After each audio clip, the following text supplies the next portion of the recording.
Bom dia a todos e todas. Eu estou aprendendo algumas coisas nesses momentos que eu tenho participado representando a humanidade em algumas vezes, né? E essa parte da audiodescrição eu tive a oportunidade de aprender recentemente em 2 eventos com a Vanessa, e aí eles me ensinaram isso. Eu não sei se vou fazer corretamente, mas eu imagino que seria mais ou menos assim. Aí se eu errar, você tem problema. Bom, eu estou aqui no centro da mesa, falo sem microfone para que as pessoas possam me identificar. Eu sou Carlos Alexandre Vieira, sou vice-diretor da Faculdade de Educação Física e Dança. Nesse momento estou na função de diretor, o nosso diretor Mário Web está de férias. Sou um homem branco, 53 anos, cabelos curtos, preto, tenho os olhos castanhos, estou com uma camisa branca e uma calça jeans. Mais uma vez, sejam todos bem-vindos ao nosso evento, É o 8º, Esse 8º seminário de ensino, pesquisa e extensão da Faculdade de Dança da UFG. É um prazer recebê-los aqui. Espero que essa semana vocês possam aproveitar muito, porque parte da formação de vocês acontece aqui e a sequência disso muitas vezes acontece por meio da pesquisa, Vocês têm aí grandes professores do curso de dança que orientam programas de mestrado e doutorado, e certamente muitos de vocês vão passar nesses próximos estágios, Aqueles que têm interesse, e também na extensão e medicina. Então, sejam todos bem-vindos. Eu queria agradecer imensamente o convite de vocês, A Fernanda, e aí eu estendo o convite, o agradecimento a todos os membros da banca. Desejo uma excelente semana para vocês. Ao final dessa mesa, eu vou precisar me retirar, que eu tenho que despachar algumas coisas na minha, senão eu não vou conseguir ficar no evento, mas eu tenho certeza que vai ser tudo maravilhoso. Muito obrigado.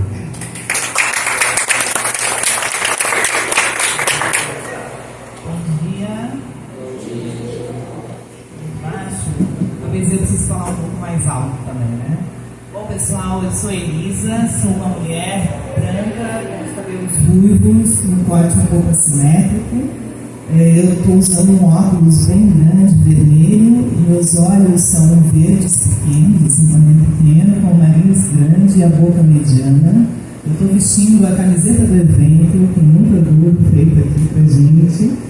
E a gente hoje está iniciando o nosso 8º seminário de ensino, pesquisa e extensão em dança. Isso é uma alegria muito grande para a gente do curso. Eu estava passando na minha memória, que a gente está aí desde o início do curso, o nosso primeiro seminário, que esse editório aqui acolheu várias ações, dos nossos queridos professores trazendo tantos estágios para cá. A gente fez várias ações, vários seminários. Então a gente hoje inicia o 8º, uma trajetória de 7 anteriores que foram nutrindo, e foram somando nessas práticas de entender que é esse nosso seminário. E tem uma característica que permanece, que é essa nossa relação de ter momentos que as nossas disciplinas, a gente pode ter docentes e docentes juntos, e comunidade externa, vendo as produções das disciplinas. Esse momento de confraternização, da gente poder ver os nossos saberes e fazeres acontecendo, poder valorizar o trabalho que é feito aqui dentro. Isso é muito bonito e muito importante no processo de formação, a gente se reconhecer e poder estar juntos, E esse momento que continua desde o 1º até o 8º. E eu queria aqui agradecer muito a nossa comissão organizadora desse 8º, na figura da professora Fernanda e do professor Alexandre, que fizeram esforços enormes para esse seminário estar acontecendo. Conseguiram aí lei de incentivo, o que muda bastante também o cenário desse nosso seminário. Tenho certeza que foi feito com muito carinho toda a programação para que todos aqui possam aproveitar. Eu só queria ressaltar, que cada seminário tem aí as suas temáticas, que não podia ser diferente. Eu acho que esse vem com a questão da infância, que é um convite para outras sensibilidades, outras percepções. O nosso seminário sempre tenta aí que a gente traga outras sessões, e mobilize de uma forma maior durante uma semana outras formas da gente pensar a dança, agir a dança, praticar a dança, e não só ela, e sim uma alteração nas nossas relações com a vida, com os outros, e com o que está ao nosso redor. Então, muito obrigada por todo o esforço de vocês, e que todos vocês sejam muito bem-vindos, cheguem por aqui, estejam com a gente, que a gente aproveite tudo isso que foi organizado com dinheiro público, com esforço de pessoas, para que a gente possa cada vez fazer outras relações mais afetivas e sensíveis. Um grande abraço.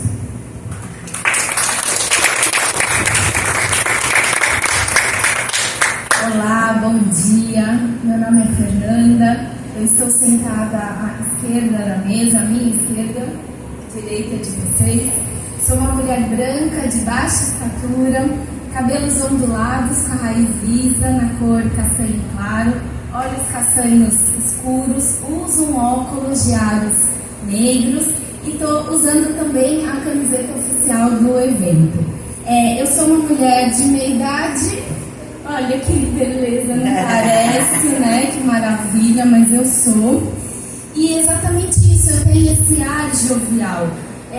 Uma menina, eu tenho uma meninice bem aflorada, uma delicadeza que vai me trazendo doçura, que vai me trazendo uma brincadeira, um riso solto, largo, fácil de acontecer.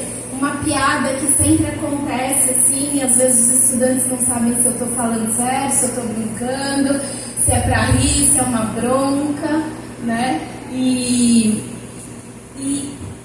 isso vai me trazer também bastante ousadia, porque eu tomo essa característica da criança, da infância para mim, e foi uma característica que eu demorei bastante, inclusive para aceitar. Porque a gente tem uma sociedade adultocentrada, com padrões de ser, estar, e não combina muito eu ser adulta com esse jeito menina, né? Então, aos poucos eu fui entendendo em processos terapêuticos, inclusive em estudar a infância, que sim, a infância, ela é muito mais, além de uma etapa da vida, ela é uma condição, é um modo de ser e estar no mundo. E o Renato Nogueira vai falar que existe uma grande diferença entre infantilizar e infancializar. E a gente tem mesmo esse costume de dizer, que infantil, no sentido pejorativo, que bobo, que, né? E quando falam pra mim que infantil, eu falo muito obrigada. Porque se a gente pensa nesse lugar da infância, nessas características, nesse alimento para a alma, ser infantil nos traz muitas vantagens, inclusive quando a gente pensa em arte, na transmutação, na metáfora, na subversão, na ousadia, em outros padrões, em saídas, né? E esse seminário, ele é inspirado muito nesses eixos da infância. E esse seminário a gente conseguiu, né, a aprovação da lei do edital 15 de ações formativas, da lei Paulo Gustavo. Então eu agradeço muito à Secretaria de Cultura por colocar esse edital, por incentivar pelas explicações, né, e todo o acompanhamento para que ele acontecesse, né. Aí depois da aprovação, depois agradecer à faculdade de dança, à UFG, à PROEC, que deu uma série de pastas, de blocos, contribuiu muito, os marcadores de página, né. Então a UFG contribuiu muito nesse processo, porque parece bastante dinheiro, mas tem que fazer aí uns ajustes, e a prioridade foi trazer mesmo palestrantes de fora, para que vocês escutem também outras perspectivas, outras expectativas, ou até mesmo para reforçar as que a gente já traz. Porque às vezes a gente fala em sala de aula e fica, é meu professor. Mas quando a gente vai entendendo que isso está conectado a um cenário muito maior, né, vocês até vão valorizando ainda mais os professores de vocês, porque a gente está nesse cenário maior, dialogando com essas pessoas, né? Então, agradecer o curso de dança, toda a comissão, todos os professores e professoras que toparam. Agradecer Renata, nossa audiodescritora, que vai ser a guia, vai estar com a gente todo o seminário, ela tem um crachá de identificação. E a professora Marine deu todo o suporte, toda a orientação da Renata, em especial para as questões de audiodescrição. Eles fizeram um roteiro para cada um dos palestrantes e oficineiros, né? E esse roteiro, o objetivo é que vire depois material didático que seja trabalhado em aula para dança e inclusão, né? Então, esse seminário está indo muito além de uma discussão de mesas, mas está fazendo uma relação muito forte com a comunidade, porque além da questão da própria lei de incentivo, esse seminário virou o seminário da cidade. Ele não é mais o seminário só do curso de dança, porque ele está trazendo pessoas inscritas e palestrantes, oficineiros, né, da comunidade. E a gente está atendendo crianças de CEMEIs. Então, uma das oficinas vai acontecer no CEMEI Vila de Atalaia, outra a gente traz o Departamento de Educação Infantil para cá. Então, está acontecendo uma formação também dessas professoras que estão nessas instituições. Na sexta-feira que tem o espetáculo da Balandandança, são 2 ônibus, são 90 crianças de 3 e 4 anos que vão lá para o CCUFG assistir esse espetáculo. Elas estão saindo da escola para conhecer um pouco mais, não vou dizer que elas não conheçam, né? Um pouco mais esse lugar do teatro, da apreciação estética e depois um diálogo com esses artistas. Então, assim, eu estou muito orgulhosa, eu estou muito feliz, meu coraçãozinho está aqui, que está batendo errado, né, de tanta alegria, de tanta emoção. Agradecer as pessoas que toparam, né, os estudantes, toda a comissão organizadora que ficou montando as pastas para vocês. Enfim, é tanta gente para agradecer que acho que eu prefiro não ficar detalhando muito, porque senão vai falar, mas poxa, e eu, né? E aí, para terminar, agradecer também os intérpretes de Libras, João e Josiane, que estão hoje aqui conosco. Teremos intérpretes todas as mesas, todos os dias, né? E também é isso que o Caio falou, acho que está todo mundo aprendendo. Né? Marlene falou muito comigo sobre esse processo. Eu falei, Marlene, eu estou aprendendo o triplo, né? E aí acho que é isso, a gente está caminhando juntos, inclusive quando a gente fala de infância. Acho que é um lugar que também estamos aprendendo, porque se a gente dominasse tanto as infâncias, conforme os livros determinam as fases sensório-motora, a gente não era pego de calças curtas nas aulas. Eles não davam uma volta na gente. Se a gente soubesse tanto e se tudo estivesse tão bem dominado, a gente não ficava tão surpreso e a gente não ficava tão inquieto, porque a gente fala que a aula não deu certo. Mas será que não deu certo ou deu certo sobre outras perspectivas? Será que é o nosso olhar adultocêntrico que determina como as crianças devem responder? Porque a gente, no alto da nossa torre, sabe tudo sobre elas, inclusive sabe o que é melhor para elas. Então, a gente determina certinho os conteúdos e passo a passo o que deve acontecer na aula, inclusive a expectativa da resposta delas. E elas dão uma volta na gente rapidinho. E a gente começa, desce daí, sai, você não aprendeu, senta, a culpa é da criança, mas será que a culpa é da criança? Ou será que a gente que está pensando nesse outro lugar do modo de ser, agir e estar no mundo? Né? Então o Larossa vai falar que a criança é um ser que nos inquieta, que é a abertura ao vazio. E o seminário vai trazendo essas perspectivas. Então, nesse processo, eu fui me tornando adultecida. Eu fui sendo incapaz de olhar além do ordinário, do senso comum e da produtividade. Então, ao estar no ensino médio, universidade, então tem uma coisa do ser sério. Então, eu fui entrando nesse processo do adultecimento. Segundo Renato Nogueira, adultecer, esse endurecimento dos sentidos, das emoções, da sensibilidade, está em oposto ao infancializar, que é um outro estado. Isso não significa que você vai deixar de ser adulto. Eu tenho as minhas responsabilidades, eu pago as minhas contas, eu faço as minhas tarefas, eu dou conta de tudo que a vida adulta me traz como responsabilidade. Mas eu posso ser infancializada. Eu posso ter esse olhar da novidade, esse olhar da curiosidade, do questionamento, da pergunta. E se? Por quê? E a nossa vida adulta vai levando a gente a agir do mesmo jeito, né? A gente pega o carro e não sabe nem como chegou no lugar. De tão piloto automático que a gente vai caminhando, né?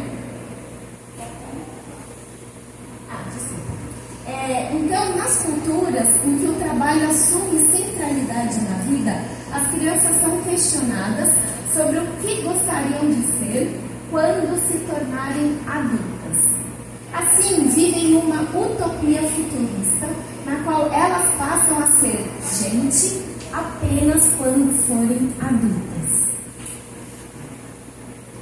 Tem uma fala do professor Daniel Munduruku, que vem amanhã, que ele diz assim, que essa coisa de o que você vai ser quando crescer, o que você vai ser quando crescer. Primeiro que isso pra mim cai por terra porque eu não cresci, né? Cresci muito pouco, então eu já não posso responder muito bem essa pergunta, né? O que você vai ser quando crescer, porque, né, cresci muito pouco. E o Daniel Munduruku diz que ele perguntou um dia para uma criança da tribo, do povo Munduruku, o que você quer ser quando crescer? A criança olhou para ele e falou, avô. Óbvio, né? Porque no povo indígena é outra perspectiva de infância, é outro olhar para essa infância. Porque existem as estações do ano. E o verão, ele não quer terminar logo para que o outono venha. O outono não quer correr, não quer adiantar nada para a chegada do inverno, né? E assim sucessivamente. Não, as estações são o que são, quando elas têm que ser e da maneira que elas têm que ser, aceitando as quedas, os nascimentos, os desenvolvimentos, as fertilidades, as infertilidades.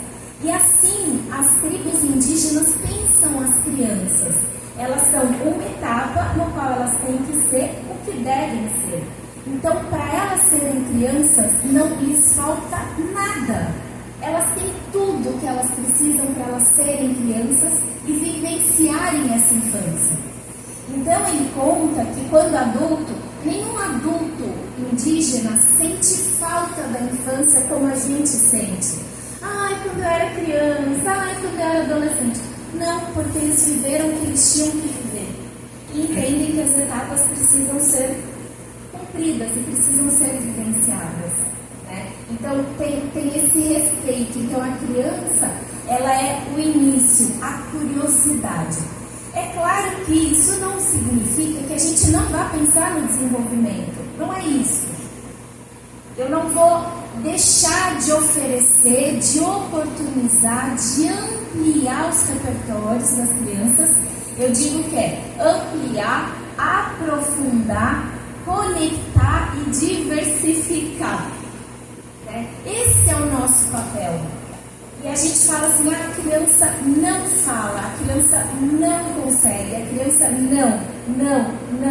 A gente coloca a criança no lugar do não.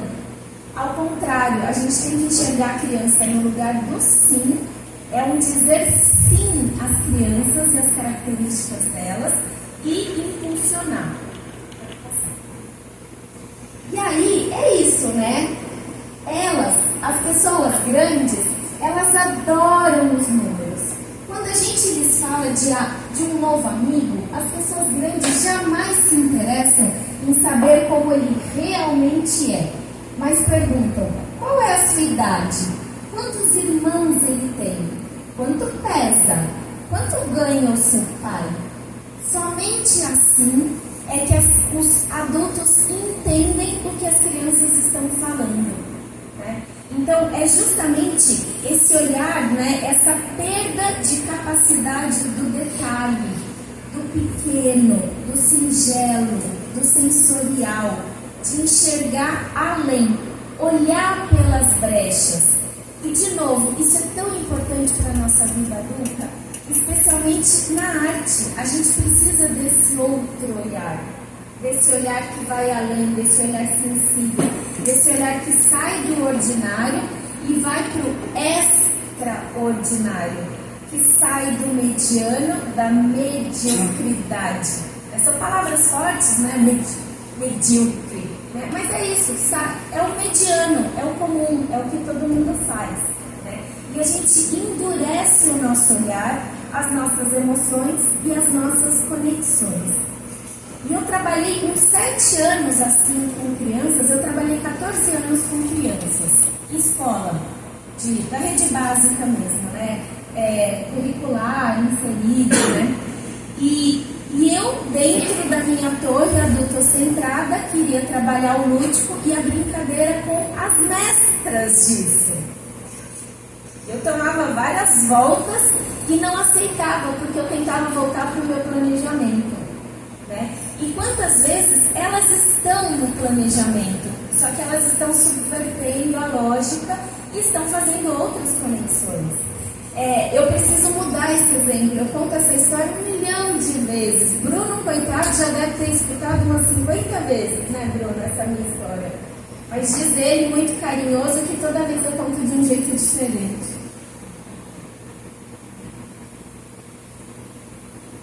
Eu tive uma bolsista que fez um plano que ia trabalhar o peso leve. E ela optou pelas borboletas, porque a gente estava trabalhando com o livro da Ruth Rocha, Primavera da Lagarta. E aí ela levou tecidos para eles explorarem borboletas e peso leve, e a música falava de borboletas e toda aquela elaboração, preparação. Daí os meninos pegaram o tecido, colocaram na cabeça e começaram a brincar de fantasmas. Ela saiu tão decepcionada dessa aula, mas tão decepcionada, porque eles fizeram a maior bagunça, porque eles não prestaram atenção, porque eles não se envolveram, porque isso, porque aquilo. Aí eu parei e falei, escuta, mas fantasma não é peso leve? Fantasma não flutua, não ondula, não desliza. Esse não era o seu objetivo? Você não ia trabalhar essas ações corporais e essa dinâmica? Então, saiu? E é isso, né? Às vezes a gente fica tão preso às nossas palavras, como... Eu lembro também outra situação que as crianças estavam deitadas e a bolsista estava trazendo uma imagem, né?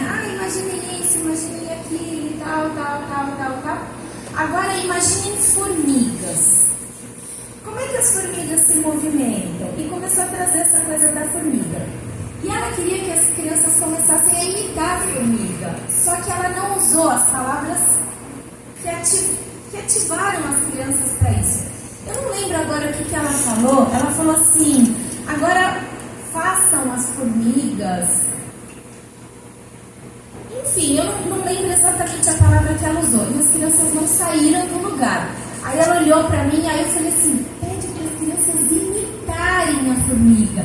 Na hora virou um monte, virou um formigueiro. Então é isso, que palavras vão ativando. Né? Então sim, o Walter Benjamin vai dizer que existem características que são muito peculiares das crianças. Ele vai falar da repetição, por exemplo, né? Então a criança vai assistir o filme 30 vezes, vai repetir a mesma cena e vai cantar e vai pedir para voltar e vai cantar de novo, né? E ela fica nesse lugar do de novo, do de novo, do de novo. Mas o de novo para a criança é sempre fazer outra vez de uma outra maneira. É sempre um adensamento, uma complexificação, é uma apropriação daquele conhecimento. E a gente adulto, quando repete, é chato.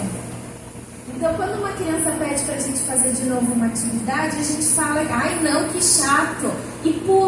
atividade, quer dar outra coisa para ela fazer. Mas, na verdade, ela está precisando repetir para adensar, consolidar, se apropriar disso, né? E às vezes a gente fala assim, mas o que a diretora vai pensar? Vou dar essa aula de novo? Né? O que ela vai pensar? Você vai explicar para ela por que você está repetindo, porque você está usando uma lógica mais parecida com a lógica das crianças, da necessidade delas, né? E aí tem a questão da metáfora, da subversão. Então existem sim características que são essenciais à criança, que a gente tem muito inclusive para aprender com elas. E aí 7 anos deu tentando trabalhar essas brincadeiras com as crianças, até que eu fui fazer uma disciplina de Pensando no Doutorado em 2014, com a professora Patrícia Dias Prado. Ela veio na mesa na quarta-feira. E ela começou a me apresentar a sociologia da infância. E a filosofia, a pedagogia da educação infantil. Ela começou a apresentar esse outro cenário, que é um cenário que não nega a psicologia da educação. Ela não vai dizer que Vallon está errado, Piaget está errado, Vygotsky está errado. Ela entende sim que existe um cérebro, que existe uma plasticidade cerebral, que existem os lobos, que existe toda uma organização dançante. Só abrir a porta.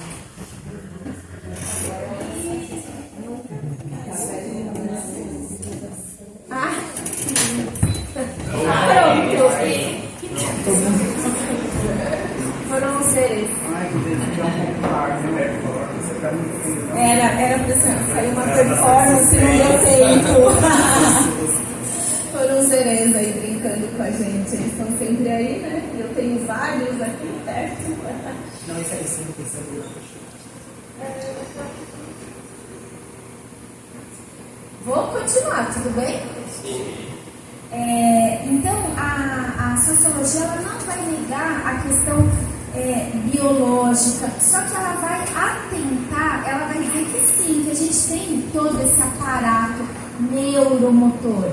A questão é que o contexto vai ser extremamente determinante em como esse aparato neuromotor biológico vai se dar, ele vai responder. Só que isso foi uma desconstrução. Foi uma desconstrução tão grande para mim, porque eu vim muito forte de Vallon e Vygotsky.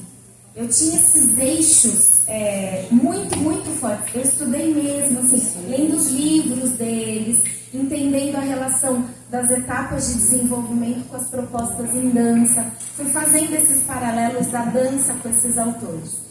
Então, para mim, foi uma desconstrução muito, muito grande. Eu digo que foi um processo de decolonização do eu professora, né? De trazer para essa horizontalidade para dialogar com as crianças e com os saberes delas. E aí eu precisei parar esse processo do doutorado e falar, não, eu não tenho condição de seguir enquanto esse conhecimento não for incorporado em mim, enquanto eu não entender na mão, na massa, o que a sociologia da infância fala, para eu parar de dividir as etapas e parar de trabalhar nessa perspectiva desenvolvimentista. E aí teve um congresso, acho que foi o ANDA, Associação Nacional de Pesquisadores em Dança, que foi em Recife. E eu escapei para um maracatu. E eu vi uma criança de 4 anos tocando uma alfaia. A alfaia é imensa, né? É um tambor bem grande, é lógico que o tambor estava adaptado para o tamanho dela, e ela estava super tocando a alfaia dentro ali, imersa, né? O que a Renata fala muito, e as culturas populares brasileiras vão falar, vem que no caminho eu te ensino, a oralidade, a troca entre os mais velhos e os mais novos, a criança vai aprendendo ali no contexto, né? E eu fiquei boba, porque Piaget não explicava aquela criança tocando alfaia daquele jeito. Não fazia sentido no que eu conhecia da teoria do Piaget. Não fiz psicologia, eu fiz pedagogia, mas não fiz psicologia. né? Então depois o professor Tiago pode puxar a minha orelha, com certeza, né? Depois a gente passa o microfone para ele puxando a minha orelha. E então não fazia sentido. Esse ano eu fui trabalhar na escola de samba, eu trabalhei na escola de samba da Gaviões da Fiel. Não sou corintiana, não torço para time nenhum. Então eu posso estar em qualquer escola de samba, em qualquer jogo de futebol, sem o menor problema. Então eu fui trabalhar na Gaviões da Fiel e fui em alguns ensaios. E eu via crianças de 10 anos com umas bandeirolas imensas, super pesadas, e bebês de colo ali na bateria, dormindo, né? Então, todo esse processo que o contexto vai trazendo, vai determinando e vai dando. Então, hoje, eu passo a olhar a criança nesse lugar do contexto, extremamente determinada, determinante, que influencia e é influenciada pelo contexto em que vive. Então, as mídias, que muitas vezes a gente nega, é contexto, faz parte. A criança, ela tem a sua própria cultura, as culturas infantis, da elaboração, reelaboração do que ela vê na cultura adulta, do que ela vê dos adultos ao seu redor, dos contextos que ela vive, né? E da mídia. E a mídia, e nós exercemos um papel muito grande no que a criança entende por ela mesma, porque cada sociedade entende infância de uma maneira diferente. Por isso que a gente fala infâncias no plural, né? Que cada contexto vai determinar uma condição de infância. Então, se você está lá com uma criança pequena, seu filho de repente, e você fica falando perto dele, né? Nossa, esse daí dá um trabalho. Nossa, mas apronta tudo que você nem imagina. A criança tá lá. Ah, é? É assim? Ah, entendi. Então você acaba reforçando o comportamento e ela vai entendendo que assim é ser criança naquele contexto. É dar trabalho. É fazer amor. Ah, entendi. Né? Então tem a característica dela, mas tem esse reforço. Inclusive na questão, a gente brincou na sexta-feira, né? O que é roupa de criança? Será que existe roupa de criança? Será que existe brinquedo de criança? Será que existe música de criança? Ou será que é a mídia e nós adultos é que projetamos o que é a música de criança? Que elas vão gostar do que é colorido, que elas vão gostar, né? Então, de novo, tem sim as características delas, mas muitas coisas são determinadas pelo que a gente acha que deveria ser para elas. Os programas que elas deveriam... E aí a mídia tem toda a questão capitalista, consumista, de querer que a criança, né, no meio coloca um brinquedo. Então, assim, existem documentários muito fortes aí na Netflix sobre essa indústria dos brinquedos, dos parquinhos, né? Pode passar, por favor. E aí, em frente a todas essas novas possibilidades que eu vou entendendo, né, das infâncias, então eu tenho docências. Porque, e a minha identidade? Então, se são várias crianças, são várias professoras, são várias maneiras de ser professor com essas crianças. E eu escuto isso muito nos grupos de pesquisa, né? Ah, mas eu não gosto de cantar musiquinha. Mas quem diz que trabalhar com criança é só cantar musiquinha? De repente, eu, docente, gosto de cantar musiquinha, me identifico com isso. Mas, de repente, eu me identifico fazendo materiais. De repente, eu não me identifico com nada disso, mas eu sou ótimo para trabalhar com crianças, porque eu vou nesse lugar do lúdico. E daqui a pouco a gente vai falar o que é lúdico, porque também a gente entende lúdico por outras concepções, né?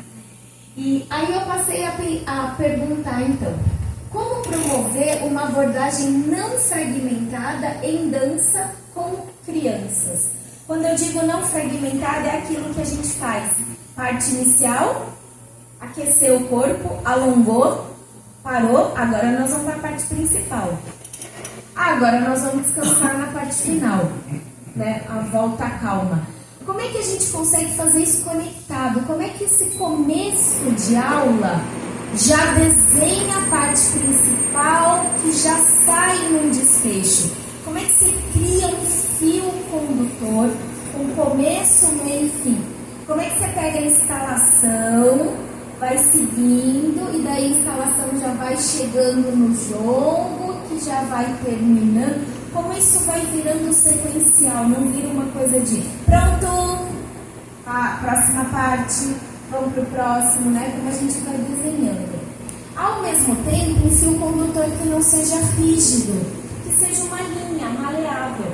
Eu sei onde eu quero chegar, mas se o contexto, aquelas crianças me trouxerem outras coisas dentro daquele fio condutor, eu flexibilizo, eu usar uma palavra difícil, um trabalhinho, eu flexibilizo, vou criando outros caminhos para chegar onde eu quero. Então, a gente não vai abrir mão do nosso papel de curador. E exatamente como um grande cozinheiro, eu vou ver todos os temperos que as crianças estão me oferecendo, e aí eu vou falar, puxa, eu não tinha pensado nisso, a páprica doce cabe aqui, vai ficar uma delícia. Não. Rosas brancas aqui no macarrão não cabe. Pode ser para um próximo prato? Pode. Então a gente também não vai virar qualquer coisa. A gente vai ser aquele curador que sabe onde a gente quer chegar. A gente está no leme, só que vão vir as ondas, as marolas, as correntezas, e a gente vai navegando dentro desse processo de novo com a consciência e o conhecimento de onde eu quero chegar. Então, como eu faço isso não ser fragmentado? Hoje eu vou trabalhar bola. Hoje eu vou trabalhar com bambolê. Hoje eu vou trabalhar bexiga. Né? Como eu consigo desenhar esse processo por meio de projetos? Né? Essa questão do trabalho com projetos. Só que tudo isso conectado ao interesse infantil e ao contexto. Então, a gente não vai ensinar sobre água, não é o nosso papel ensinar coisas que são especificamente das ciências, por exemplo. Mas com o conhecimento de água, invade a aula de dança para trabalhar o fluido, o leve, o ondular.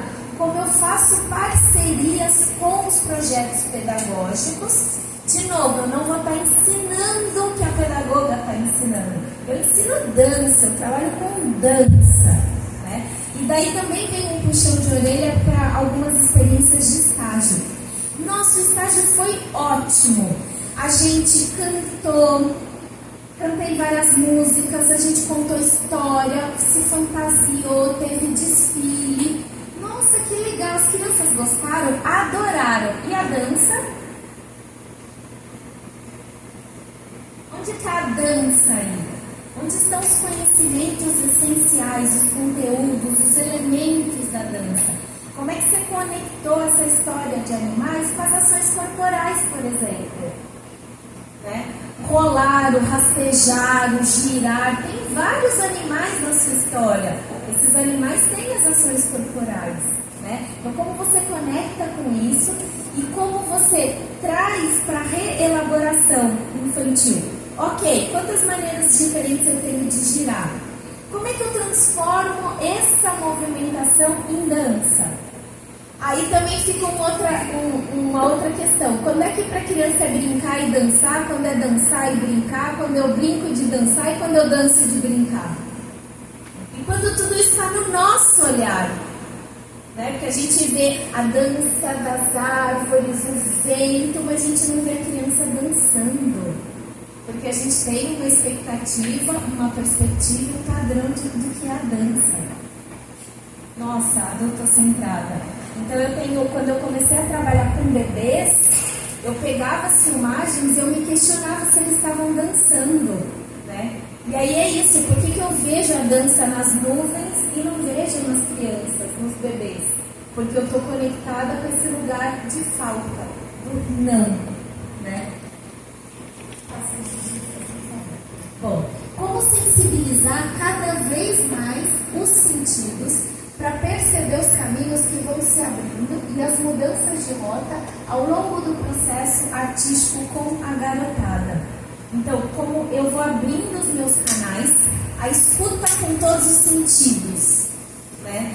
Para ir aproveitando o que as crianças estão trazendo, devolvendo. Eu brinco que eu passei a ser uma ladra de ideias. As crianças davam as ideias, eu ia recolhendo, eu sequestrava essas ideias, reelaborava. Então eu ficava sempre muito atenta. Olha como ele girou. Vocês conseguem girar assim? Então eu ia colhendo e devolvendo. De novo, sempre sabendo onde eu queria chegar. Né? Volta só um pouquinho, por favor.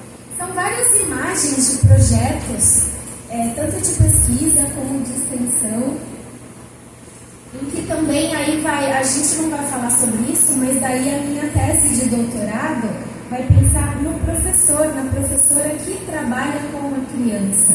E eu vou imbricar muito com o papel do artista. Não é o artista docente, não é aquela pessoa que é professora e faz a sua aula, a sua dança. Não é aquela pessoa que numa hora dança e a outra hora é professor. Mas como esse processo aparece, como você performa no palco da sua sala de aula, como você performa ali, como você mescla, imbrica, costura o que é o artista com o docente ali nesse momento de vivência. E eu estou falando sala de aula, se a professora Patrícia estivesse aqui, ela estaria puxando a minha orelha. Porque na educação infantil a gente não fala de aula, porque pensa-se em projeto. Né? Aula é ensino fundamental que fragmenta o conhecimento. Então eles têm aula de matemática, aula de português. Para a criança o conhecimento está tudo junto e misturado. Você está trabalhando a dança, está vindo a ciência, está vindo o português, está vindo a matemática, tudo junto. Então eu estou falando aula só para a gente começar uma conversa, não ficar usando palavras muito diferentes do que vocês estão acostumados. Mas na educação infantil a gente fala de vivências, a gente fala atividade, o povo não gosta muito, mas atividade, vivência. Por que não experiência? Porque a gente pode pensar na experiência do Walter Benjamin, que também tem um lugar especial do que é a experiência, tem um conceito aí muito caro para o Walter Benjamin e depois para o Jorge La Roça sobre experiência.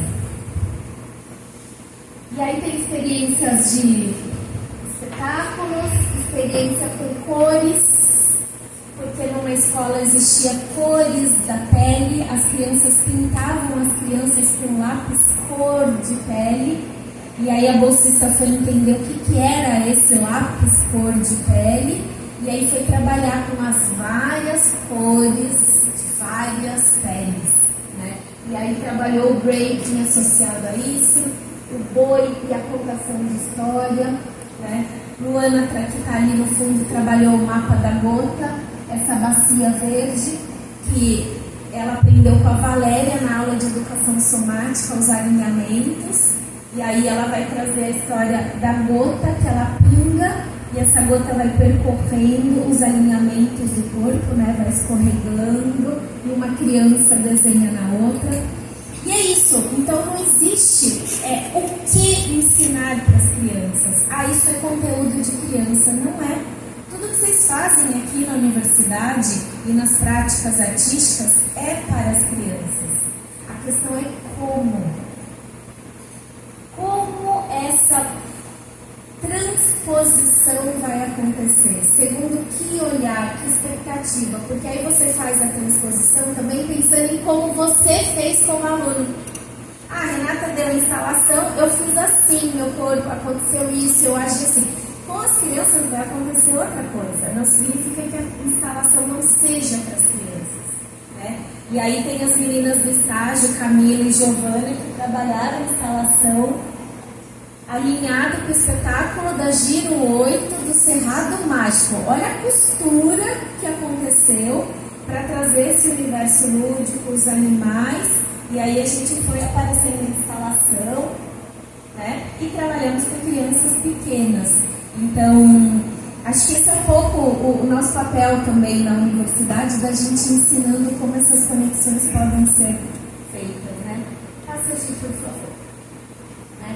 E daí vem a pergunta essencial. Então, como aparecer esses elementos da dança na contação de história, nas músicas, né? Como você não abandona a dança e fica só brincando, só muito entre aspas, porque o brincar é o trabalho da criança e a criança leva muito a sério esse brincar, né? Aí a gente pode chamar o Winnicott para falar do brincar, mas não vou me meter aí nessa seara porque por favor. E aí, olha só que coisa bonitinha, viu? Pode falar que eu não mudei nada. Aliás, fala, por favor. Faz esse favor de dizer que eu não mudei nada. O tamanho eu sei que não mudou, né? E aí, nesse processo, eu fui me infancializando, me tornando um ser mais brincante, mais ridente, mais imaginativa, né? Do movimento, trazendo essa qualidade onírica para o cotidiano, de entrevistar a rotina. O Renato Nogueira traz muito essa palavra, eu gosto disso. A criança, ela entrevista a rotina, ela entrevista o cotidiano. Mas como é isso? Mas por que é assim? Mas por que você fez assim? E a gente vai ficando nervoso, né? A gente, ai, não pare de fazer de pergunta, né? Porque ela está nesse lugar do conhecer, do criar. E a gente para de fazer isso, infelizmente. A gente para de entrevistar o cotidiano. Né? Essa foto foi escolhida a dedo, né? Quem não está olhando está perdendo. Quem está no celular está perdendo. Porque depois vocês podem fazer bullying com a professora em sala de aula. Não pode não. Então é isso. O que o Renato Nogueira vai dizer então? Que a infância, para além de ser uma etapa da vida, é um jeito de ser e estar no mundo, você sendo adulto, né? Então, é uma experiência de percorrer caminhos, de buscar novos caminhos, novas possibilidades, de enfrentar, de ter coragem, de ter ousadia, de arriscar, né? De simplesmente planejar e ir. Vamos ver o que dá. Não sei fazer. Eu orientei uma pesquisa que falava de tecnologias de comunicação, a dança e a educação infantil. Mas, professor, um tablet na mão de crianças de 3 anos, como é que a gente vai trabalhar os aplicativos? Na época não tinha o TikTok.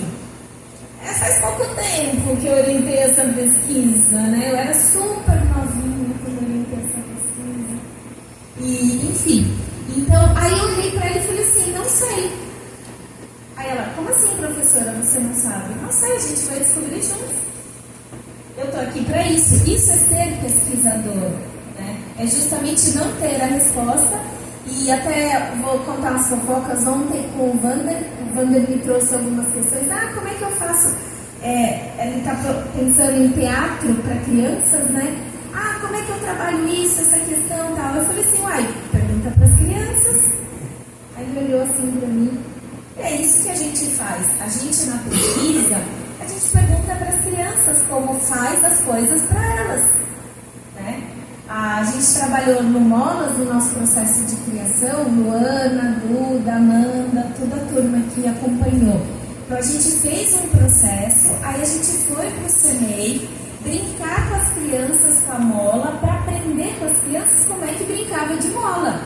Porque a gente sabe brincar de mola maluca na nossa infância. Como é que as crianças agora brincam de mola maluca? E aí a gente levou uma célula dessa proposta cênica. E aí a gente dançou para as crianças, ficou observando. E depois pediu para elas dançarem para a gente. E ficou observando o que tinha ficado no corpo dessas crianças do que a gente apresentou. Depois fizemos uma oficina para tentar roubar mais ideias delas. E sentamos para conversar.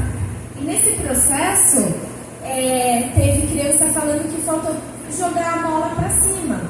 Que faltou jogar a mola para cima, dar 6 pulos, fazer uma cambalhota e abrir e fechar a perna. Exatamente assim. Simples assim. Então elas passaram, crianças de 3 anos, a coreografar a gente. Então as crianças viraram co-criadoras do nosso processo de criação. E aí, isso apareceu na proposta cênica? Apareceu. Nós jogamos a mola para cima. Só que teve um processo de reelaboração, né? Inclusive a Amanda, ela estava fazendo a cena do pula elástico. Aí ela falou assim, aí nessa hora as crianças perguntam um número para pular. Qual foi o número que apareceu? O 6, porque as crianças tinham falado que estava faltando dar 6 pulos. 6, Amanda pulou 6 vezes, abriu e fechou a perna. Então a gente não usou a mesma estrutura das crianças, a gente reelaborou, também pelo papel da arte, da subversão, né? Então tem esse outro papel. Mas é isso, as crianças viraram co-criadoras do nosso processo. E aí a gente foi de novo e sempre fazia esse ir e vir. Então, partindo das nossas memórias como crianças, das nossas possibilidades e fazendo esse diálogo, né? Então, a gente sabia onde queria chegar, mas foi desenhando esse processo, né?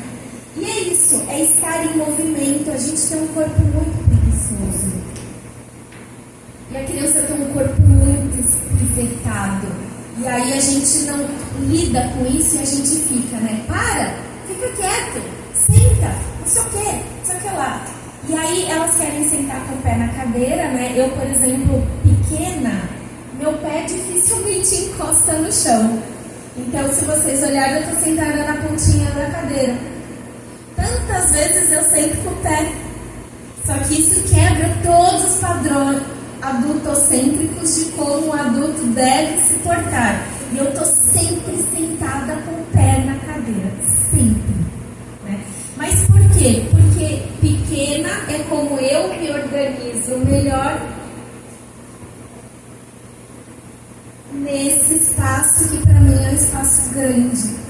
Né? E aí a gente fica, senta direita, menina. Né? Quantas vezes eu não escutei isso, senta direita? Aí você vai falar que tem uma estruturação da coluna, que tem que sentar sobre os iscos e tal. Eu estou sentada sobre os iscos, podem ficar bem tranquilos. Eu estou pensando na minha postura, só que eu preciso me organizar de outras maneiras. A minha perna cruzada, ela está assim, ó, dando uma voltinha, enganchadinha, né? E aí a gente fica nesse lugar que a gente esquece do nosso corpo, do nosso movimento. Não quer, tem preguiça de fazer aula prática, tem preguiça de experimentar, tem preguiça de colocar esse corpo. E um corpo na inércia, né? A tendência é ficar cada vez mais em inércia, cada vez mais na preguiça, né? E é isso, um modo de experimentar a realidade em conexão com a natureza, né? Quantos projetos vêm aí das infâncias conectados com a natureza? Muito bem. Não vou falar sobre isso, chega, né? Já falei bastante. Vou começar a dialogar com os coleguinhas. Que a ideia dessa mesa era mesmo trazer um diálogo. Não era assim, eu falo, depois o Alexandre fala, depois... A ideia é trazer os conhecimentos de vocês. Tem o professor Tiago, que está conosco, da psicologia. Tem Eduardo, da psicanálise. Também pode contribuir com a fala da psicanálise, se quiser, claro, né? As mães, os pais podem trazer esse diálogo também, né? E acho muito legal, porque enquanto eu estava conversando com o Alexandre sobre a ideia do seminário, ele falou assim para mim, mas eu não gosto dessa palavra palcos, para dançar nos palcos das infâncias. Eu não gosto de palco, vamos mudar essa palavra palco? E aí eu vou deixar ele contar. Você conta, Lê? Como que é?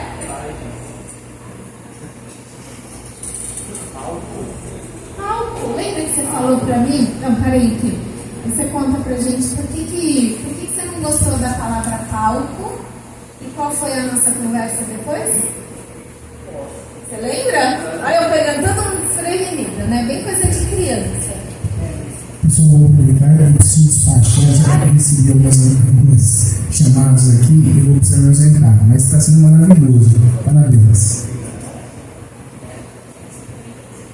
Oi, gente, tudo bem? Obrigado, Fernanda, pela sua fala.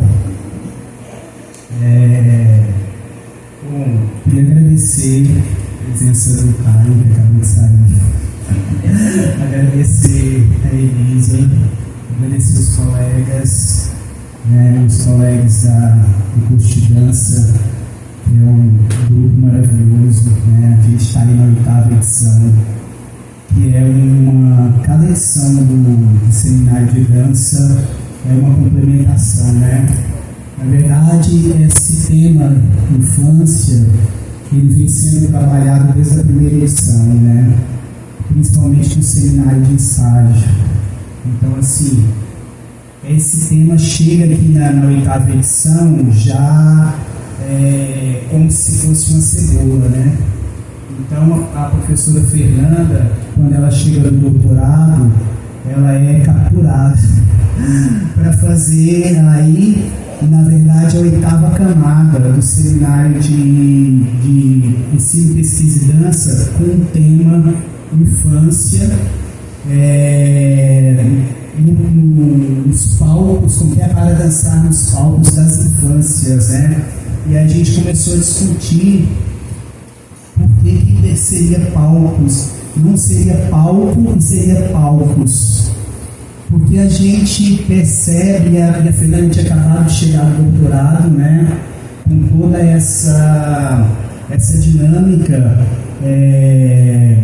de perceber que não era uma docência, e sim várias docências, não era uma infância, e sim várias infâncias, então por que seria um palco só? Então teria que ser vários palcos. Inclusive dentro de sala de aula, não seria uma sala de aula, seria várias salas de aulas. A própria sala de aula já seria um lugar de palco, Então ficou esse seminário sendo esses palcos, olhar para o mundo como se fosse o próprio palco também de existência, de existência de um ser humano que começa na própria existência da infância, E aí começa a própria cadeia não alimentar, tá, gente? A própria cadeia do ser humano, E aí eu queria falar um pouquinho, porque eu fiquei pensando o seguinte, assim, que tem a ver com essa coisa dos palcos, dos palcos das nossas existências. Eu fiquei pensando muito nas nossas conversas com a Fernanda, e ela chega nesse momento para assumir o 8º seminário, porque eu acho que o seminário, quando o seminário nasce, ele tem vários temas, mas faltava esse tema central da gente falar sobre as infâncias, como um tema central mesmo, que percorre todo o seminário, e que não fica só nos estágios, ali como um lugar forte, Óbvio que ele permeia nas apresentações, ele permeia nas oficinas, sim, mas como um tema que aparece de centralidade, E aí a Fernanda vem. E aí eu fiquei pensando assim, ontem, não só ontem, mentira, tá? Eu fiquei pensando assim, no que falar e como falar, e nessas conversas que eu tive com a Fernanda, que a gente vem dialogando, eu queria muito agradecer, Fernanda, por você assumir a coordenação do seminário, Eu acho que sem você esse seminário não teria nascido, como existência das infâncias, porque você tem essa expertise aí, então muito obrigado. Me veio muito na cabeça meu orientador, Eusébio Lobo, que é uma figura que tem uma história muito linda. Ele dançou com Catarina Dana e foi aluno do mestre Bimba. Ele é um ser muito complexo, como todos nós somos, mas um ser muito sábio. Ele me ensinou muita coisa, assim. E ele fala uma coisa para mim, ele fala uma frase para mim, ele fala assim: olha, Alexandre, o conhecimento é do mundo. Quando você precisa do conhecimento, você vai e acessa e devolve. Óbvio que ressignificado. A universidade, ela deve, assim como toda a estrutura educacional, ela deve nos ensinar a ser seres humanos. E essa frase ele pegava, eu não entendia isso. Eu falava, mas eu entrei na universidade para ser um grande profissional, um grande mestre, um grande graduado, um grande doutor, eu preciso estudar. Como que eu tenho que valorizar os meus títulos? Como que eu não vim aqui para ser um ser humano? O ser humano eu já sou. E eu não entendia isso. E eu demorei anos para entender isso. Eu demorei anos para entender o que seria acessar esse conhecimento e ser um ser humano a partir dos conhecimentos. E eu acho que é bem isso que a Fernanda foi falando um pouco nas suas falas, né? A gente tem esse conhecimento que nós vamos construindo a partir de todas essas trocas que a gente vai fazendo ao longo dos nossos teóricos e a partir de nós mesmos, né? E que a gente vai construindo a partir da entrada nas escolas, a entrada nas universidades, tal. Mas existe aquele conhecimento tácito, aquele conhecimento que está no universo, aquele conhecimento que está nas florestas, aquele conhecimento alquímico, aquele conhecimento que está nas nossas corporalidades, aquele conhecimento que está nos afetos. Esse conhecimento ninguém tira da gente, ou melhor, tira sim. É isso que é o pior. Eu li um TCC hoje do Você Banca, e esse TCC mexeu muito comigo. Esse TCC tem o título de Intuições e Memórias. E ele fala justamente sobre as infâncias. E ele traz os aspectos, ele é escrito em cima das memórias e das intuições que essa menina, né, essa mulher tem das suas infâncias, e ela narra, a metodologia dela é uma autonarrativa, ela narra e faz um processo reflexivo sobre todos os aspectos das suas memórias de infância. E aí você vai falar que aquilo ali não é um conhecimento, gente, que aquilo ali não é validado. E ela discorre belíssimamente e vai misturando com todo o conhecimento que ela adquiriu dentro da universidade. E ela traz uma amarração com autores e autores, né? E ela vai discorrendo e ela constrói um TCC autonarrativo, que está belíssimo. Então, e aí hoje, depois de não sei quantos anos aí, eu entendo essa frase que meu orientador falava para mim, que o conhecimento é do mundo, que você acessa, usa, ressignifica, transforma, melhora para você, para o outro, devolve, mas que a universidade, todo o processo educacional tem por obrigação transformar você em um ser humano melhor, ou ressignificar você em um ser humano melhor. E eu acho que é isso que a gente tem que fazer quando a gente adentra as escolas para trabalhar é ótimo, né? Quando a gente adentra as escolas para trocar e compartilhar com as crianças os processos educacionais. E aí, não vou me alongar muito não. E aí, para pensar o seguinte, esses dias a minha terapeuta fez uma pergunta para mim. Ela falou assim: Alexandre, imagina que só existisse você no mundo. Qual tipo de ser humano você queria ser? Olha de novo a palavra surgindo, ser humano. E eu falei, poxa, eu posso passar na recepção e pegar o meu dinheiro? Mas eu não podia passar na recepção porque é online. Eu falei, que foda, né? Não posso nem passar na recepção e pegar meu dinheiro porque é online. Sacanagem, meu. E eu fiquei com aquilo na cabeça. Que tipo de ser humano eu quero ser se só existisse eu no mundo? E aí eu faço essa pergunta para nós aqui nesse momento.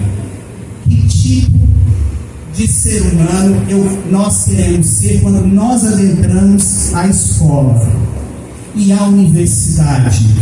Porque eu não posso esquecer que nós estamos no curso de licenciatura, que formamos professores para ir à escola, para sermos o quê? Professores. Não, para sermos, antes de tudo, seres humanos. Porque não é o título de professor que vai garantir a nós que seremos bons professores. Por isso que a universidade precisa nos dar pelo menos caminhos melhores para pensarmos em sermos melhores seres humanos e não professores. Entende? Hoje eu entendo isso. Olha que loucura.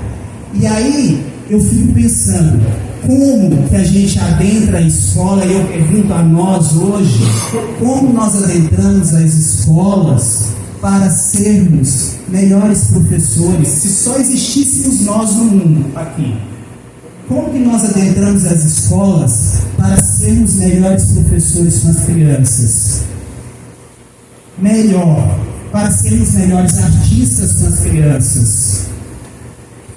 Aí eu pergunto, vou fazer outras perguntas, que eu estou falando até na frente agora. Vocês não podem passar na recepção, não, porque eu não estou cobrando de vocês. Vou fazer outras perguntas. Como nós adentramos as escolas? Como nós adentramos as escolas para sermos crianças melhores com as crianças? Para sermos juntos com as crianças, artistas, crianças com as crianças. Esses são os meus questionamentos. Porque o conhecimento eu acesso a qualquer hora. Eu vou e pego os livros. A qualquer hora eu vou e troco os conhecimentos com os meus pares. A qualquer hora eu vou e acesso os livros, os artigos na internet. Mas como eu acesso a mente das crianças, o corpo das crianças? Como eu acesso o corpo-mente das crianças? Essa é a minha questão. Como eu não chego lá achando que eu sou mais do que eles, do que elas? Como eu entendo o gênero, a diversidade, a racialidade? Como eu entendo a diversidade? Como eu não sou cartesiano achando que eu sou contemporâneo? Esses são os meus questionamentos. Então, eu finalizo minha fala aqui hoje sendo terapeuta de mim mesmo e lançando todos esses questionamentos pra gente, né? Porque é isso, né? É isso. Obrigado, Eusébio. Agradeço a você. Obrigado, gente.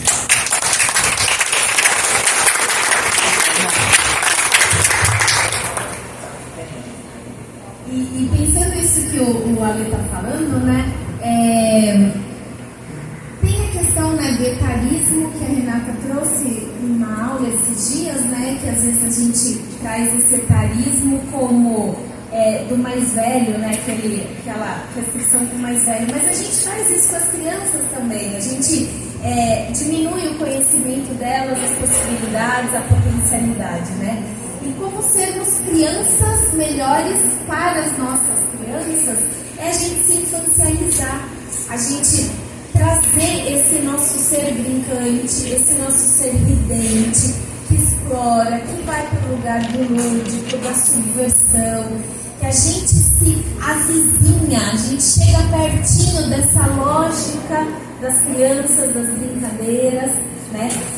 De novo, é uma outra forma, mas como a gente vai se aproximando desse lugar para se conectar genuinamente com as crianças. E aí quando eu falo do pula um monte, falta pula um monte, vai mais, não troca, vai de novo, mais um pouco, mais um, aí. E aí para eu encerrar minha fala de vez agora, é isso, né? A questão do lúdico. A gente fala do lúdico como, é uma brincadeira, tá dando risada. E na verdade, existem vários conceitos, várias pessoas que vão falar do lúdico. Mas o Cipriano Lucchesi, ele vai dizer que a atividade lúdica é uma atividade de imersão, de presença. É um prazer que você sente nesse mergulho. Então, não necessariamente eu estou dando risada, sabe, saindo por aí. A criança está brincando, ela está tão imersa, ela está levando tão a sério, ela está tão mergulhada, que para ela dá uma sensação de prazer muito forte. Ali está o lúdico, não necessariamente se ela está rindo ou não. Né? E aí existe o lúdico adulto. Né? A gente também tem as nossas atividades lúdicas. E muitas vezes não é dando risada, eu estou imersa, mergulhada, presente. E quantas vezes a gente está presente nas coisas que a gente está fazendo? A gente não está aqui e está fazendo mais um monte de coisa ao mesmo tempo. Né? Então, como ser melhores crianças é a gente se permitir brincar, a gente se permitir entrar nesse universo lúdico da subversão e não desse lúdico, né? Esse outro conceito de lúdico um pouco mais denso, aprofundado.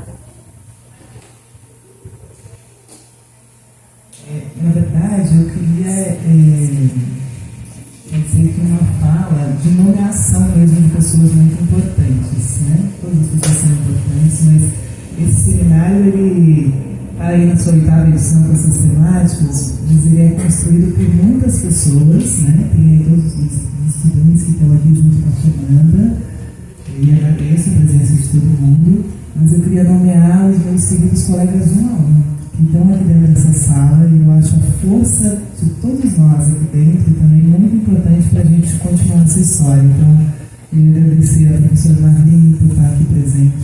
Uhul! A professora Rafael.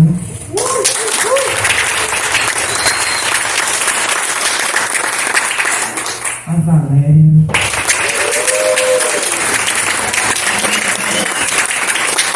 A Ana Reis. A Renata. A Ana Lance. E essa que estão aqui do meu lado, Fernanda.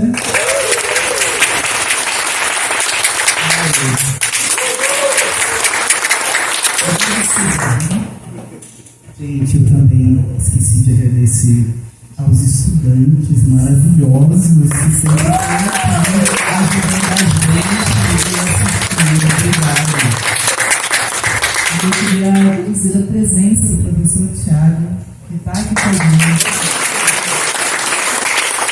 De outra unidade, como é importante, né, quando a gente vê a presença de outros professores de outra unidade compondo os nossos eventos, isso mostra aí o envolvimento dele com o curso, o compromisso também. Muito obrigada, professor Thiago.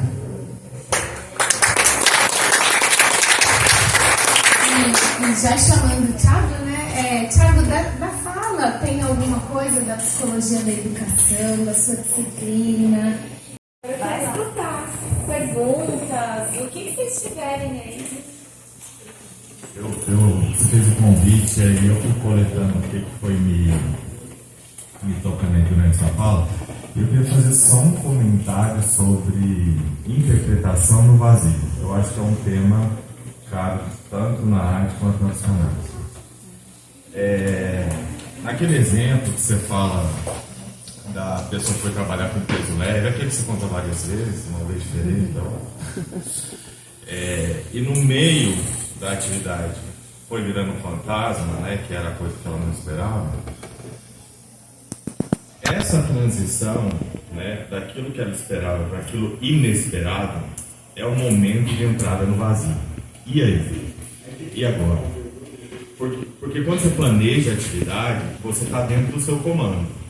Alguma coisa perfura a situação e te coloca de cara com estou fora do comando. O que eu faço agora? E o vazio para quem trabalha com processo de criação, é exatamente o que é desejado. Por quê? Onde já está cheio, já existe. Não tem o que criar. É no vazio que tem um espaço, ou uma convocação, ou uma pulsação por algo a ser criado. Mas quando a gente entra no vazio, ele é angustiante. E agora? Diante do vazio, a possibilidade de receber a criação, que não é de intervir como criador, ela está justamente quando você sai da posição de comando e entra para a posição de escuta, de observação. Porque tem alguma coisa ali. Não é do seu conhecimento, mas tem alguma coisa ali, como você traz, né, do saber das crianças. Esse saber, essas coisas estão ali. Eu não tenho comando sobre elas, mas eu posso observar e escutar. Que esse é um dos lugares do criador e do analista. Diante desse vazio, não é para você, oh meu Deus, eu estou perdido, não tenho o que fazer e vou aqui ficar trepidando na minha angústia e tudo mais. Não, você vem para a posição da escuta e da observação, porque desde aí, esse estranho que vocês conhecem é capaz de provocar uma produção simbólica, uma situação de interpretação do que há diante de você. E aí, com isso, você encontra formas, códigos que vêm da escuta e da interpretação, como o fantasma. O fantasma é um código que estava ali com os lençóis. Não seria interpretado, não seria visto, se não fosse observado. Só foi ser observado lá na sessão de supervisão. Mas já poderia estar lá, desde que não estivesse com interesse tão vinculado com o comando, e sim com a receptividade, com a contemplação, com a observação, com a escuta. É isso.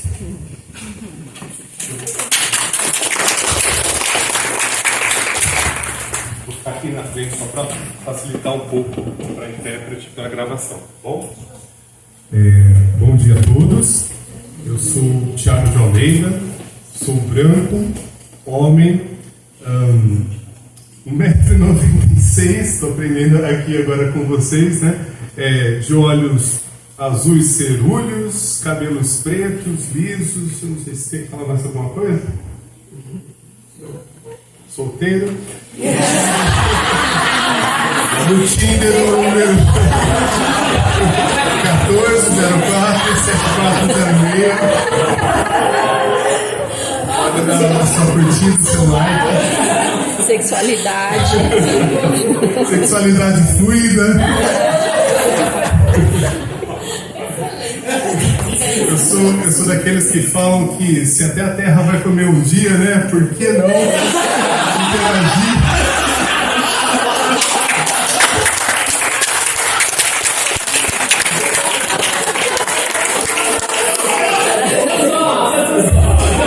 E pessoal,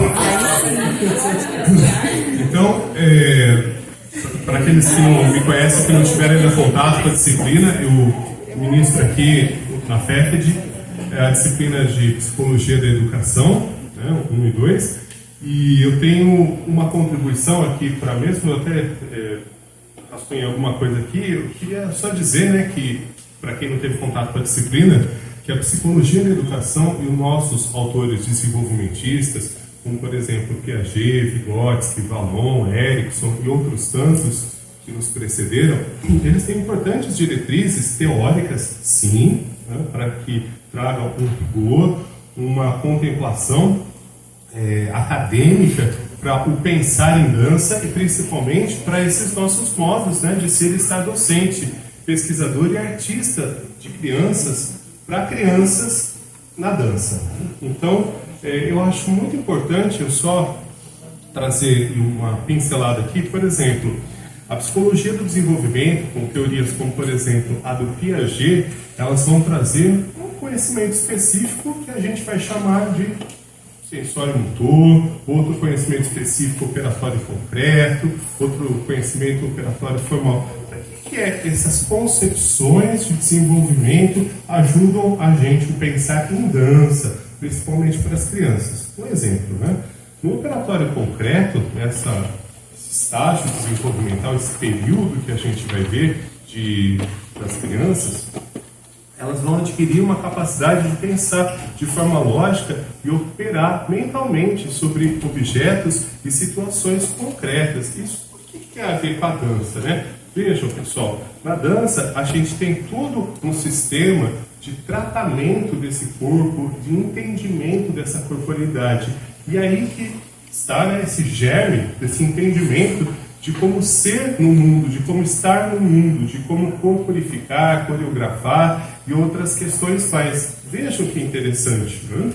Em estágios anteriores, a criança ainda é criança dessas infâncias que a gente está falando, por exemplo, o estágio sensório-motor que o precede, mas ela ainda não consegue conceber a importância dela ser no mundo, porque ela acredita, né, estar funcionada. Claro que ela não tem toda essa clarividência, essa clareza do que ela é em relação à mãe, ou o cuidador, ou o entorno. Mas a partir do momento que a criança passa de um estágio ao outro, de mais a mais, o que acontece? Ela vai adquirir toda essa consciência e essa representação, né? Que nesse período anterior, chamado sensório-motor, a gente ganha essa capacidade de simbolizar. E o que é mais simbólico do que a dança, que traz e sincroniza e sincretiza tantos elementos aí para as esses espaços e esses palcos que o professor Alexandre, com tanto carinho, prioriza na fala dele.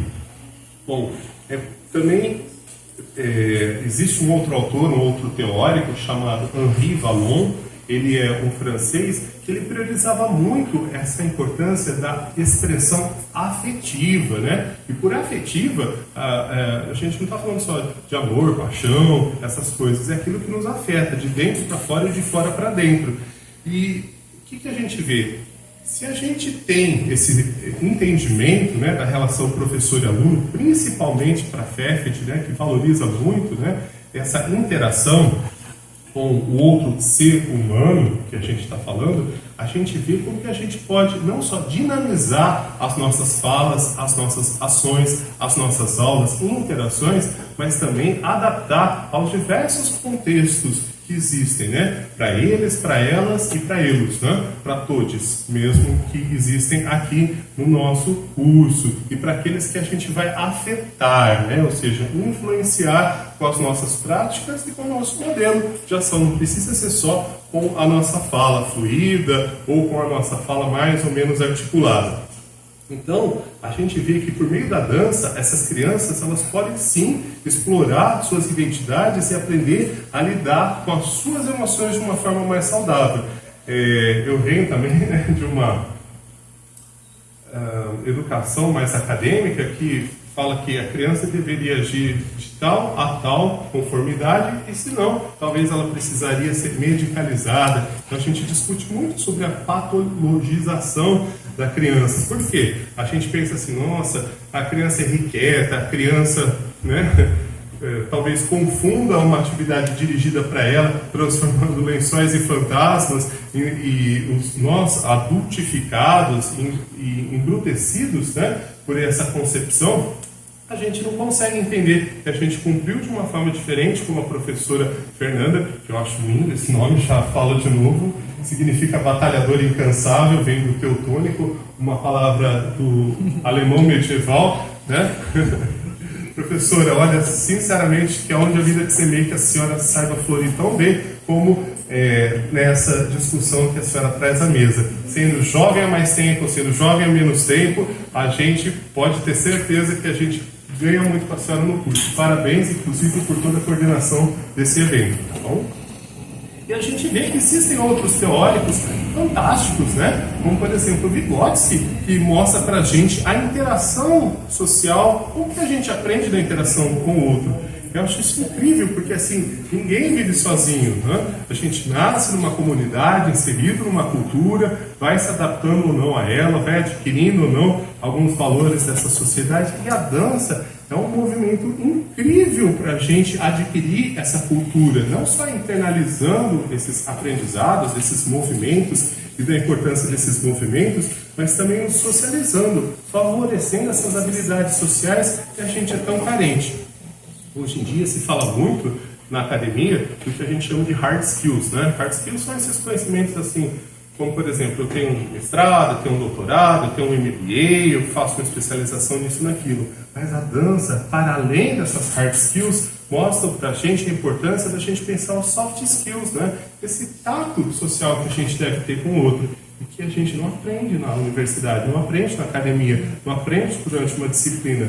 A gente vai aprendendo no dia a dia. E quiçá a gente aprenda mesmo, né? Como lidar melhor com o outro e se constituir como um ser humano. Esse espaço de fala que o professor Alexandre traz para a gente de uma forma tão brilhante e sensível na fala dele. Portanto, gente, só exemplificando, imagine um professor de dança que aplica esses conhecimentos psicológicos e desenvolvimentistas na fala. O que ele pode fazer? Ele pode considerar esse estágio cognitivo de desenvolvimento mental dessa criança.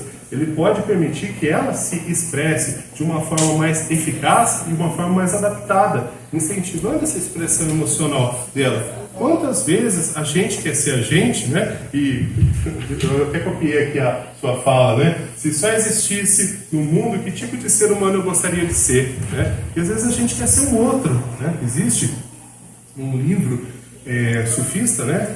Lá da Índia, muito interessante. Ele fala assim: todo mundo quer ser às vezes alguma coisa diferente. Olha que salada de frutas mais estranha que essa vida. Às vezes eu nasci como uma maçã e pode ter alguém que me force a ser como um banana. E quantas vezes a gente se comporta enquanto bananas, metaforicamente falando, para essas pessoas que são alérgicas a maçãs?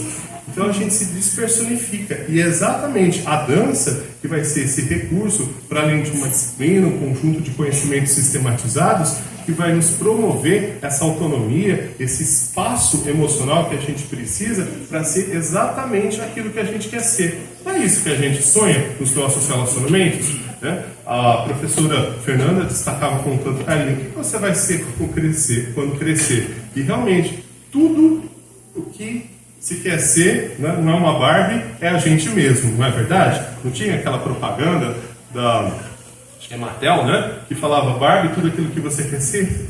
O ser humano tem uma fome, uma voracidade emocional de ser autóctone, né, de ser autossuficiente, mas de ser humano. E muitas vezes a gente não consegue com isso. E esse olhar da psicologia, principalmente da psicologia desenvolvimentista, que mostra pra gente como a gente aprende e como a gente se desenvolve, para além do que a biologia fala, né, crescer, ou a Bíblia, né, crescer, multiplicar-vos e, sei lá, constituir, né, crescer, morrer e se reproduzir.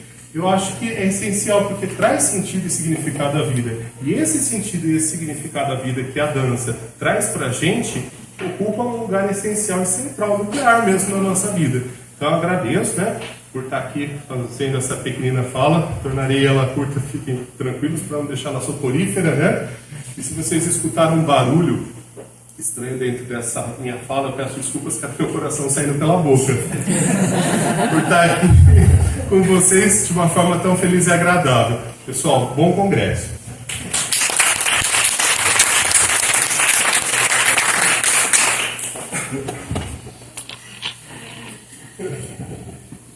Alguém quer fazer alguma pergunta, algum comentário, alguma...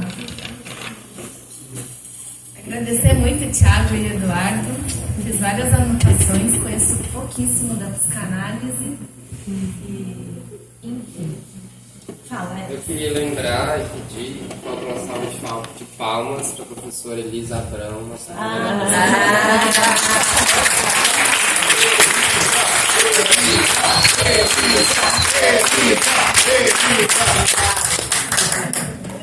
Eu sou igual criança, eu brinco e esqueço de perguntar o nome de quem eu brinquei, sabe? Então essa parte de agradecimento, nossa, eu vivo esquecendo, credo, né?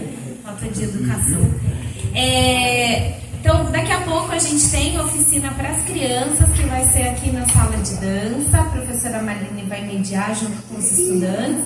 As crianças do Departamento de Educação Infantil estão vindo para cá. Na parte da tarde tem as defesas de TCC. A partir de amanhã, toda a programação é lá no CCUFG. Em especial amanhã tem uma mesa babadeira. Não cheguem atrasados, porque amanhã a programação tá coladinha. E vai ter... A gente vai ter uma... Isso, uma apresentação antes da mesa. E vai ter um grupo de crianças, são 30 crianças de 10 anos de idade de uma escola estadual que vai assistir a mesa, vai assistir todos os trabalhos na parte da manhã. Eles vêm com a diretora. Então, assim, eu acho que vai ser muito bonito. Daqui para frente vocês não escutam mais os professores e as professoras de vocês. Daqui para frente a maioria são os convidados. Então, a gente tem um singelo coffee break, umas bolachinhas esperando vocês aqui fora. E aí, na sequência, vocês podem ir para a sala de dança, 11 horas, tá bom? Acho que é isso. Muitíssimo obrigada. E continua.